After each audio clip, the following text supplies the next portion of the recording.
Hello friends, welcome to fundamental of astronomy course. और जैसा कि आप देख रहे हो और लास्ट लेसन में हमने देखा ईस्टर्न रीजन या ईस्टर्न सिविलाइजेशन में से चाइनीज़ सिविलाइजेशन की एस्ट्रोनॉमी के लिए कंट्रीब्यूशन, और उसी को कंटिन्यू करेंगे इस वीडियो में। तो आओ देखते हैं चाइनीज़ सिविलाइजेशन का कंट्रीब्यूशन इन एस्ट्रोनॉमी।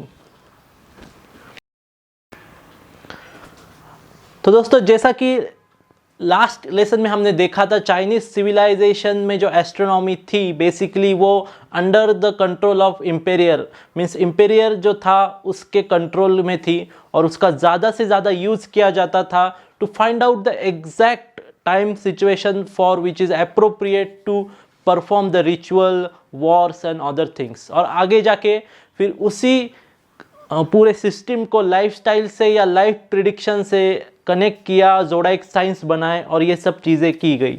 तो इसमें जो बेसिक इनपुट, इम्पॉर्टेंट इनपुट था वो था द ऑब्जर्वेशंस, राइट। तो उसके बाद चाइनीज़ सिविलाइजेशन का अगर हम टाइम स्पैन देखेंगे तो 3rd से लेके 6th सेंचुरी में जो टैंग डायनेस्टी थी, डायनेस्टी मीन्स व्हाट, एम्पेरियर्स की अलग अलग यहाँ पे जगह थी, उनको डायनेस्टी कहा गया था। और ये जो टैंग डायनेस्टी थी वो लगभग 3rd सेंचुरी से लेके 6th सेंचुरी और उसके भी आगे डेवलप हुई, बड़ी। तो ये टैंग डायनेस्टी जो 3rd सेंचुरी में जिसने एस्ट्रोनॉमी में कंट्रीब्यूट करना शुरू किया, उसमें जो एक फेमस एस्ट्रोनॉमर थे जू चैंगजी। जू चैंगजी जो थे ये बड़े एस्ट्रोनॉमर्स थे जो एम्पेरर के कंट्रोल अंडर ऑब्जर्वेशंस लिया करते थे। वो बेसिकली एक मैथमेटिकल जीनियस थे, पॉलीमैथ जीनियस थे और एक एस्ट्रोनॉमर भी थे। उन्होंने एम्पेरर के साथ मिलके या उनके गाइडेंस के अंडर बड़ी बड़ी ऑब्जर्वेटरीज बनाई एंड ऐसे कुछ डिवाइसेस बनाए, क्योंकि चाइनीज़ सिविलाइजेशन में एक बहुत पॉपुलर, जैसा हमने इजिप्शियन सिविलाइजेशन में देखा था कि इजिप्शियन सिविलाइजेशंस ने मॉन्यूमेंट्स बनाए थे टू रेफर और to use that monument for the observation कि कौन सा जो स्टार है कब उसको अलाइन होगा, फिर वो उनका पीरियड शुरू होगा, लाइक दैट। तो चाइनीज़ सिविलाइजेशन में उन्होंने डिवाइसेस बनाए थे दोस्तों। ये जो मेजरमेंट वो पूरा करते थे स्काई ऑब्जर्वेशन का, उन्होंने मेजरमेंट के लिए डिवाइसेस बनाए थे। और ये डिवाइसेस बनाने में जू चैंगजी जो एस्ट्रोनॉमर थे टैंग डायनेस्टी के, उनका बहुत बड़ा कंट्रीब्यूशन था। तो उन्होंने यही डिवाइस का यूज़ करके पहली बार जो पूरे साल का जो काउंटिंग था, means the total days in 1 year, उन्होंने फाइंड आउट किया था 365.2425 और 28, इतना बड़ा एक्यूरेसी का नंबर उन्होंने फाइंड आउट किया था by using the devices that he had made. And उसके बाद उन्हीं ने जो सन एंड मून का ओवरलैप होता है उसका काउंट निकाला था, और दैट इज़ द 27.2212। और इसके आसपास इतने डेज चांद को लगते हैं पृथ्वी का जो अर्थ का रिवॉल्यूशन है वो कंप्लीट करने के लिए। और इसी एस्ट्रोनॉमर ने, जू चैंगजी ने 4 सोलर इक्लिप्स का प्रिडिक्शन किया था आने वाले 23 ईयर्स में। यस, और वो सारे सोलर इक्लिप्स एक्यूरेट वही डेट एंड टाइम पे हुए थे। तो इस तरीके का कंट्रीब्यूशन ये चाइनीज़ एस्ट्रोनॉमर ने किया था, जू चैंगजी ने। इसी के साथ और एक एस्ट्रोनॉमर था ये चिंग्स। अभी इनके नाम भी थोड़े चाइनीज़ ही थे।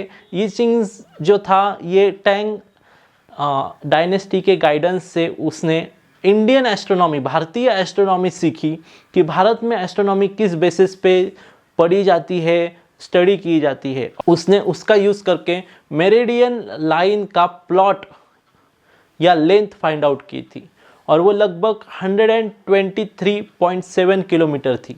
और अगर आज हम उसे एक्यूरेटली अगर मेजर कर पाते हैं तो वो 111 किलोमीटर है। तो इतने पास, इतने क्लोज का कैलकुलेशन उसने किया था by using the Indian astronomical methods. तो इस तरीके से पूरी ये टैंग डायनेस्टी में एस्ट्रोनॉमी बड़ी फली। और ये जो यी चिंग है, मीन्स ये एस्ट्रोनॉमर जो मैंने आपको बताया अभी, उसने जो आर्मरली स्पीयर जिसे कहते हैं, ये भी एक चाइनीज़ डिवाइस ही है to calculate the celestial object movements. तो ये डिवाइस बनाने में उसका कंट्रीब्यूशन बहुत था। तो ये एक डायनेस्टी का पार्ट था। इसके साथ अलग अलग डायनेस्टी चाइनीज़ कॉन्टिनेंट में फली बड़ी। तो इसमें और एक डायनेस्टी थी जिसे सॉन्ग डायनेस्टी भी कहा जाता है। तो ये सॉन्ग डायनेस्टी का जो पीरियड है ये लगभग 900 मीन्स 900 सेंचुरी से लेके जो 1200 एडी है उसके दरमियान ये सॉन्ग डायनेस्टी का पीरियड माना जाता है। और ये सॉन्ग डायनेस्टी में चाइनीज़ एम्पायर या चाइनीज़ का जो पूरा एरिया था ये काफ़ी रिच था, समृद्ध था कह सकते हो हम।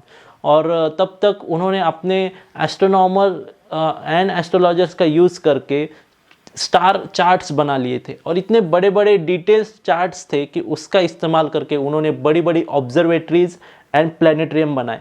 ऐसा पता चलता है दोस्तों कि उनका एक प्लानिटेरियम है, उसमें उन्होंने लगभग 1434 स्टार्स का उन्होंने मार्किंग किया है विथ 28 कॉन्स्टिलेशंस।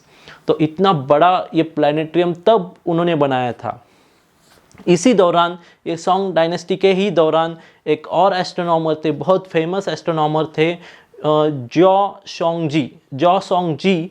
ये जो एस्ट्रोनॉमर थे उन्होंने सॉन्ग डायनेस्टी के अंडर रहते हुए उस ज़माने का सबसे बड़ा मैसिव सनडायल भी बनाया था दोस्तों।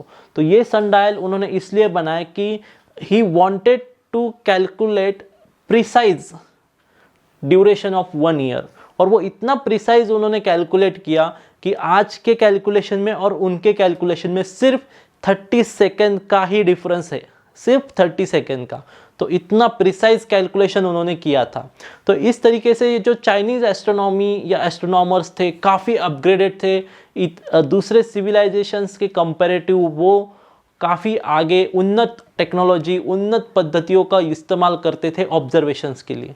बट अभी आप सोचोगे कि इतना एडवांस नॉलेज और इतना एडवांस टेक्निक होने के कारण भी चाइनीज़ एस्ट्रोनॉमर का जो एस्ट्रोनॉमी के क्षेत्र में खोजें की गई पिछले कुछ 500-600 सालों में या उससे भी पहले, वो इतनी दिखाई नहीं देती या उतनी ऑब्जर्व नहीं की जाती।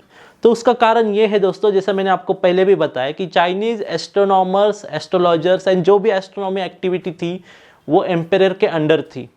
और एम्पायर का यूज़ या एम्पायर इसका यूज़ करते थे सिर्फ rituals, time calculation, accurate time measurement and for the और war and lifestyle purposes, right.